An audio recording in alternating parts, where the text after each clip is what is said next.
Designer baby अर्थात genetically modified बच्चे का कंसेप्ट विवादास्पद है, लेकिन इसमें तो संदेह नहीं कि इसके पीछे का विज्ञान बहुत ही क्रांतिकारी है। जीन एडिटिंग पर दुनिया के कई देशों में काम चल रहा है।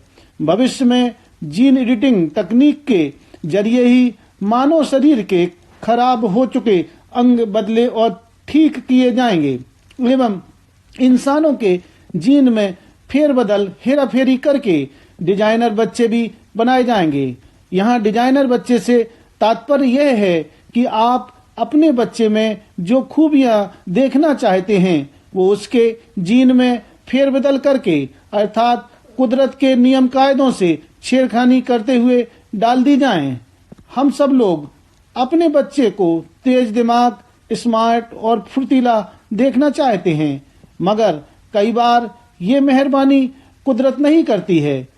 लेकिन कुदरत की इस कमी को पूरा करने के लिए वैज्ञानिकों ने CRISPR.Cas9 अर्थात CRISPR-Cas9 नाम का एक टूल अर्थात यंत्र विकसित कर लिया है। इसकी मदद से इंसानों के डीएनए में बदलाव किया जा सकता है। इसके जरिए किसी भी होने वाली बच्चे के जीन में वो खूबियां डाली जा सकती हैं जैसे उसके माँ बाप की ख्वाहिश है। तो क्या हम बीते वर्ष 2019 में उस मुकाम पर पहुंच गए हैं जहां अपनी उम्मीदों और ख्वाहिशों के मुताबिक इंसान पैदा कर सकेंगे, और हो सकता है कि 2020 में और अच्छे ढंग से यह संभव हो सके। कम से कम विज्ञान तो यही दावा कर रहा है। तो क्या वह अब दिन दूर नहीं जब आप अपने बच्चों के जीन में फेरबदल करके उन्हें तेज तर्रार और देखने में खूबसूरत बनाएंगे। अब सवाल उठता है कि CRISPR-Cas9 तकनीक कैसे काम करती है। दोस्तों, CRISPR-Cas9 एक ऐसी तकनीक है जिसका इस्तेमाल डीऑक्सीराइबोन्यूक्लिक एसिड अर्थात डीएनए में छोटे से बदलाव के लिए किया जाता है।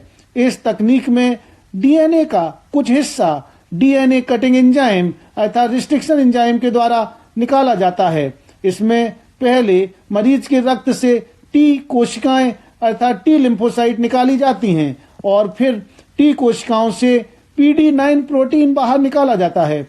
PD9 प्रोटीन निकालने से टी सेल्स में कुछ बदलाव होता है। इन बदली हुई कोशिकाओं को पहले प्रयोगशाला में विकसित किया जाता है और उसके बाद दोबारा मरीज के अंदर प्रत्यारोपित अर्थात ट्रांसप्लांटेड किया जाता है। प्रतिष्ठित विज्ञान पत्रिका नेचर के अनुसार अमेरिका के वैज्ञानिक मानव भ्रूण से बीमारियां पैदा करने वाले जीन हटाने में कामयाब हुए हैं। इससे उम्मीद बढ़ गई है कि जीन एडिटिंग नाम की यह तकनीक एक दिन प्रयोगशाला के बाहर भी उपलब्ध होगी। इसमें वैज्ञानिकों ने एक ऐसे जीन को हटाने में सफलता पाई है जो हृदय की मांसपेशी की मोटाई बढ़ा देता है।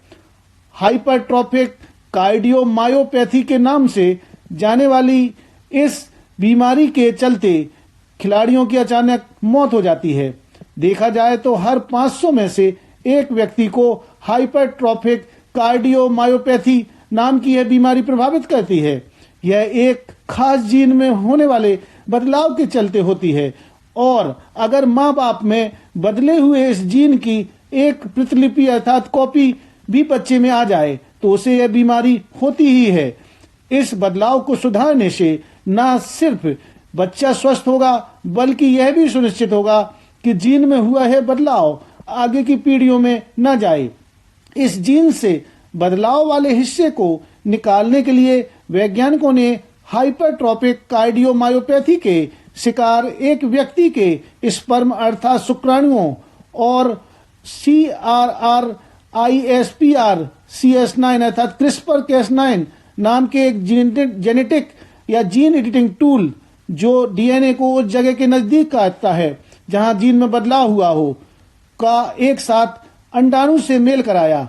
इस मेल से पैदा हुए 58 में से 42 भ्रूणों में बीमारी पैदा करने वाला यह जीन नहीं था। यह शोध भ्रूणों के जीन की एडिटिंग की दिशा में मील का पत्थर है, लेकिन प्रयोगशाला से निकलकर आम जिंदगी में आने में इस तकनीक को अभी लंबा वक्त लग सकता है। एक तरफ जहां माना जा रहा है कि यह तकनीक कई वंशानुगत आनुवांशिक बीमारियों के इलाज के साथ साथ कैंसर जैसी लाइलाज बीमारियों के इलाज में मील का पत्थर साबित होगी। वहीं दूसरी ओर इसने डिजाइनर बेबीज जैसे विवादास्पद आशंकाओं को जन्म भी दे दिया है। यही कारण है कि क्रिस्पर-Cas9 का अधिकतर पश्चिमी देशों में इस बात पर कड़ा विरोध हो रहा है कि कुदरत के काम में इंसान का दखल ना हो। लोग इस बात के लिए खिलाफ हैं कि इंसान भगवान का रोल अदा ना करे। बहुत से वैज्ञानिकों का कहना है कि इस तरह की जीन एडिटिंग की अभी कोशिश नहीं करनी चाहिए, क्योंकि इससे डीएनए को स्थायी नुकसान पहुंच सकता है, जिससे आने वाली पीढ़ियां भी प्रभावित हो सकती हैं। विरोध की एक और वजह है कि जिनके पास पैसा है, यानी जो अमीर हैं, वो अपने लिए डिजाइनर बच्चे पैदा कर लेंगे और गरीब लाचार लोग देखते रह जाएंगे। इस तरह से इंसानों की एक नई नस्ल पैदा हो जाएगी जो बाकियों से अलग और बेहतर होगी, जो जिंदगी के तमाम मोर्चे पर आगे निकल जाएंगे। इससे सभी इंसानों की बराबरी का सिद्धांत ही बेकार हो जाएगा। फिर जब कई देशों की जनता की राय इसके खिलाफ है, तो अमेरिका, जर्मनी, ब्रिटेन और भारत जैसे लोकतांत्रिक देशों में इस मोर्चे पर आगे बढ़ना कठिन प्रतीत हो रहा है। मगर एक ऐसा देश भी है जहां पर डिजाइनर बच्चे पैदा किए जाने की दिशा में खामोशी से काम हो रहा है। चीन में वैज्ञानिकों ने क्रिस्पर-Cas9 की मदद से 2015 से ही इस प्रयोग में सफलता पाई हुई है और इसी के फलस्वरूप चीन ने दुनिया में पहली बार जेनेटिकली मॉडिफाइड यानी डिजाइनर बेबी के जन्म लेने का भी दावा किया है। वहां जन्मी डिजाइनर जुड़वा बच्चियों के डीएनए में बदलाव के लिए क्रिस्पर तकनीक का इस्तेमाल किया गया।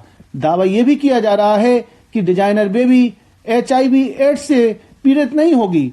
अगर ये दावा सही हुआ तो भविष्य में ऐसे बच्चों को जन्म दिया जा सकेगा जिसकी आंख, बाल, त्वचा और अन्य खूबियों का चयन खुद उसके माता पिता कर सकेंगे।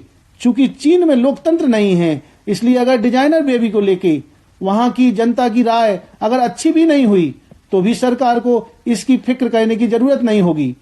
हालांकि अभी जीन एडिटिंग के फायदे महज अंदाजे तक सीमित हैं। असल में ऐसा होगा या नहीं, ये बात आजमाई जानी बाकी है। इस मोर्चे पर तजुर्बा करने की क्षमता फिलहाल कुछ ही देशों में दिखाई पड़ रही है। वैसे जीन में फेरबदल के नैतिक पहलुओं को अगर अनदेखा करें तो किसी भी देश को इससे काफी फायदे हो सकते हैं। इसकी मदद से कोई भी देश ज्यादा बुद्धिमान इंसान पैदा कर सकता है। इससे उसकी तरक्की की रफ्तार तेज हो सकती है। जीन एडिटिंग से पैदा किए गए स्मार्ट लोगों की मदद से आर्थिक विकास को और बढ़ाया जा सकता है। उनकी मदद से कामयाबी के नए मोर्चे फतेह किए जा सकते हैं। इसी तरह जीन एडिटिंग करके सुपरमैन जैसे खिलाड़ी पैदा किए जा सकते हैं।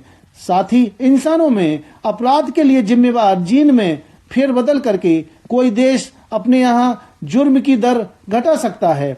बेहतर इंसान पैदा होंगे तो दुनिया के हालात सुधरेंगे, बीमारियां का बेहतर ढंग से इलाज होगा, इंसानियत का भला होगा और अंतोगत्वा नए साल 2020 में दुनिया में खुशियां ही खुशियां फैलने की उम्मीद है। धन्यवाद।